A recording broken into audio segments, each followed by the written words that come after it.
ये दौरा खतरनाक, इंपॉर्टेंट, अहम। वो ये है कि इंडिया जो है वो $3 बिलियन के वेपनाइज्ड ड्रोन्स खरीद रहा है और इसके लिए प्रोसेस बड़ा स्पीड अप हो गया है, जिसमें ड्रोन्स डील कही जा रही है। फिर इसके अलावा इसमें ये भी खबरें आ रही हैं कि जो माइक्रोन जो है वो स्पेंड कर रहा है कोई $1 बिलियन की एक चिप प्लांट के हवाले से, वो एक डील नजर आ रही है। एक मोदी नहीं चाहिए, हर डिपार्टमेंट का हेड हमें मोदी चाहिए, तब जाके हम हिंदुस्तान को एक ऐसा देश बना सकते हैं कि जो 200 साल हम पीछे रह गए यूरोप से, उसको हम 20 से 40 सालों में हम रिकवर करके वहां पहुंच सके। When you buy some technology, उसका कुछ हिस्सा टेक्नोलॉजी का आपने उनको आगे देना होता है साथ उस प्रोडक्ट के, क्योंकि उस प्रोडक्ट की मेंटेनेंस होनी है उस प्रोडक्ट को वहां चलाने के लिए। तो अब वो उन पे सारी चीजें हो रही हैं। पहले अमेरिका ये कई दफा करता था, जिस तरह पाकिस्तान को F-16 दिए लेकिन टेक्नोलॉजी ट्रांसफर नहीं की। और कहा जा रहा है कि जो अमेरिका की जनरल एटॉमिक्स है उसकी जो चीफ एग्जीक्यूटिव हैं वो ये कह रहे हैं कि हम बेसिकली मोदी साहब का जो आत्मनिर्भर भारत का इनिशिएटिव है वो डिफेंस सेक्टर में, उसको हम सपोर्ट कर रहे हैं। IMF ऐसा क्यों कर रहा है, उसने ऐसा क्यों किया? सारी शराइत मान ली, सारे नाक से लकीरें भी निकाल दी, उल्टे सीधे भी हो गए, तो फिर कोई और शराइत है, कोई हिडन एजेंडा है? अगर हमें इजाजत मिलती है उधर जाने के लिए हम फिर तैयार हैं। प्राइम मिनिस्टर मोदी की अगले अमेरिकी यात्रा भारत और अमेरिका के लिए बहुत महत्वपूर्ण है। अमेरिका और भारत के बीच एक बड़े रक्षा सौदे पर मुहर लगना तय है। प्राइम मिनिस्टर मोदी के अमेरिका दौरे से पहले अमेरिका के प्रीडेटर ड्रोन का भारत आने का रास्ता साफ हो गया है। आपको यहां बता दें कि भारत लंबे समय से अमेरिकी ड्रोन को खरीदने में दिलचस्पी दिखा रहा है, लेकिन इस डील पर बात नहीं बन रही थी। बताया जा रहा है कि करीब 3 अरब अमेरिकी डॉलर के इस सौदे की घोषणा अगले हफ्ते वाशिंगटन में प्राइम मिनिस्टर मोदी और अमेरिकी राष्ट्रपति जो बाइडन के बीच होने की उम्मीद है। अगर प्रेडेटर ड्रोन भारत के पास आ जाता है तो उसकी ताकत कई गुना बढ़ जाएगी। दुश्मन के लिए ये बहुत बुरा होगा। अमेरिकी रक्षा मंत्री लॉयड ऑस्टिन के साथ राजनाथ सिंह के लंबी वार्ता की करीब 2 हफ्तों के बाद इस डील को मंजूरी दी गई है। सूत्रों ने बताया कि प्राइम मिनिस्टर मोदी की वाशिंगटन यात्रा के दौरान G414 लड़ाकू विमान इंजन के निर्माण के लिए समझौता होने की उम्मीद है, जहां पर भारत को अमेरिका इंजन निर्माण की 80% टेक्नोलॉजी ट्रांसफर करेगा। पाकिस्तानी मीडिया ये चर्चा कर रहा है कि मोदी की ये अमेरिका दौरा पाकिस्तान के लिए एकदम अच्छी बात नहीं है। इस वक्त एक बड़ी खबर जो इस वक्त मीडिया पर वायरल हो रही है, बहुत उसके ऊपर डिबेट की जा रही है, बातें की जा रही हैं। हम ये देख रहे हैं कि हमारे हमसाया मुल्क के प्राइम मिनिस्टर, भारत के प्राइम मिनिस्टर जो कि उनका विजिट है अब अमेरिका का, उससे पहले दोनों कंट्रीज के बीच जो इंटरेक्शंस हो रहे हैं, जो विजिट्स हो रहे हैं, वो तो अपनी जगह पर, लेकिन इसके साथ साथ बहुत बड़ी बड़ी डील सामने आ रही हैं, जिसमें ड्रोन्स डील कही जा रही है। फिर इसके अलावा इसमें ये भी खबरें आ रही हैं कि जो माइक्रोन जो है वो स्पेंड कर रहा है कोई $1 बिलियन की एक चिप प्लांट के हवाले से, वो एक डील नजर आ रही है। फिर इसके अलावा असलहे की और बड़ी डील्स नजर आ रही है।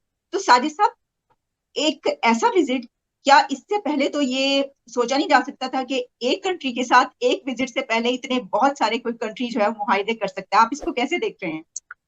देखिए, मैं आपको एक्सप्लेन करने की कोशिश करता हूं कि इस वक्त दोनों ममालिक के अंदर क्या हो रहा है, जियोपॉलिटिकल क्या हो रहा है इस वक्त पूरी एक खासकर उस रीजन में भारत के हवाले से मैं थोड़ी सी बताने की कोशिश करता हूं। मैं एक तो ये बताऊंगा कि मोदी साहब जब से प्राइम मिनिस्टर बने तकरीबन हर साल आते रहे हैं, लेकिन उनका ये पहला स्टेट विजिट है।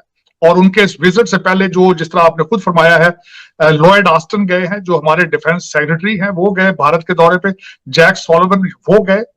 और इस वक्त सबसे बड़ी जो अट्रैक्शन है अमेरिका के लिए वो क्या है, इस रेसिप्रोकल बेसिस पे जो चीजें चल रही।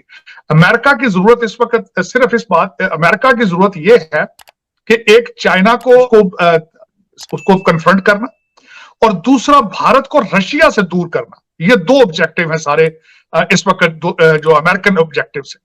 अब उसमें भारत के लिए उसमें क्या है? भारत के लिए उसमें यह है कि पहले सबसे ज्यादा असला जो है भारत रशिया से लेता रहा है। अब वो क्वालिटी ऑफ रशियन जो आर्मामेंट्स है वो अमेरिकन टक्कर की नहीं है। उनका गेन उसमें ये है कि एक वो अमेरिकन असला इनसे खरीद लेंगे, और दूसरा उस असले के साथ यहां पे मैं बताना चाहूंगा कि इंटरनेशनल जब ये ट्रेड्स होते हैं आपस में, ये खासकर लार्जर स्केल पर, तो उसका कंडीशन ये होता है इंटरनेशनल कॉन्ट्रैक्ट्स में, when you buy some technology, उसका कुछ हिस्सा टेक्नोलॉजी का आपने उनको आगे देना होता है साथ उस प्रोडक्ट के, क्योंकि उस प्रोडक्ट की मेंटेनेंस होनी है उस प्रोडक्ट को वहां चलाने के लिए। तो अब वो उन पे सारी चीजें हो रही हैं। पहले अमेरिका ये कई दफा करता था, जिस तरह पाकिस्तान को F-16 दिए लेकिन टेक्नोलॉजी ट्रांसफर नहीं की। ये उस वक्त के क्वेश्चन किए जाते थे डिफेंस मिनिस्टर्स को, लेकिन वो एक्सक्यूज देते थे इधर उधर के। हुआ ये है कि इंडिया जो है वो $3 बिलियन के वेपनाइज्ड ड्रोन्स खरीद रहा है, और इसके लिए प्रोसेस बड़ा स्पीड अप हो गया है। और कहा जा रहा है कि जो अमेरिका की जनरल एटॉमिक्स है उसकी जो चीफ एग्जीक्यूटिव हैं वो ये कह रहे हैं कि हम बेसिकली मोदी साहब का जो आत्मनिर्भर भारत का इनिशिएटिव है वो डिफेंस सेक्टर में उसको हम सपोर्ट कर रहे हैं। और उन्होंने कहा जी कि हम ये 31 मेरा ख्याल है MQ-9B प्रीडेटर ड्रोन्स जो हैं वो ख़रीदे जा रहे हैं। मोदी साहब की जो सरकार है वो ख़रीद रही है, और ये ड्रोन सारी बात है इसकी स्पेसिफिकेशन के ऊपर भी बात करते हैं, लेकिन ऑब्वियसली ये पाकिस्तान के लिए एक बहुत बड़ा, जिसे आप कह लें कि चैलेंज है। उसकी वजह यह है कि पाकिस्तान, अगर आपको याद हो कि जब वॉर अगेंस्ट टेररिज्म चल रही थी तो अमेरिकन अफ़गानिस्तान में थे, तो मुझे याद है पाकिस्तान में अमेरिकन जो थे वो ड्रोन स्ट्राइक्स करते थे। तो 2 किस्म की ड्रोन स्ट्राइक्स वो करते थे। एक होती थी, उन्हें बोलते थे टारगेटेड स्ट्राइक, और एक होती थी कुछ इस तरह का एक और वर्ड था, मेरे ज़हन से स्किप कर गया वो, और आई थिंक कॉम्प्रिहेंसिव स्ट्राइक या समथिंग इस तरह की। एक में ये होता था कि डायरेक्ट टारगेट पे हिट होता था, और एक में कोलैटरल डैमेज होता था।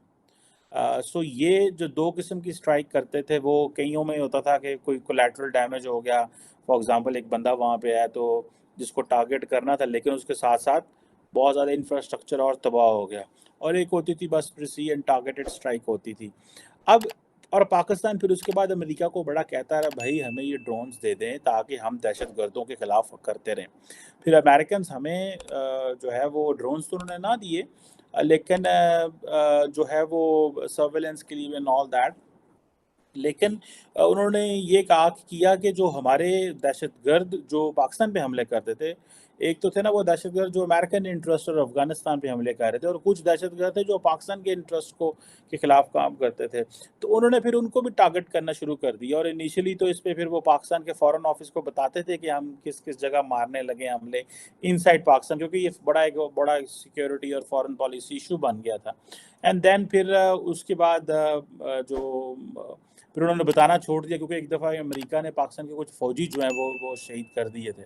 एक सलाला चेक पोस्ट पे उनके आगे फाइटर और हेलीकॉप्टर ने हमले कर दिए काफ़ी ज़्यादा। मुझे आज भी डेट याद है, 11 नवंबर जो थी वो समथिंग इस तरह की डेट थी, अक्टूबर का महीना था, और 2011 समथिंग लाइक दिस मेरा ख्याल है। ऐसे वीडियो देखने के लिए नीचे दिए गए सब्सक्राइब बटन को प्रेस कीजिए और घंटी बटन को क्लिक कीजिए ताकि आपको नए वीडियो मिलती रहे।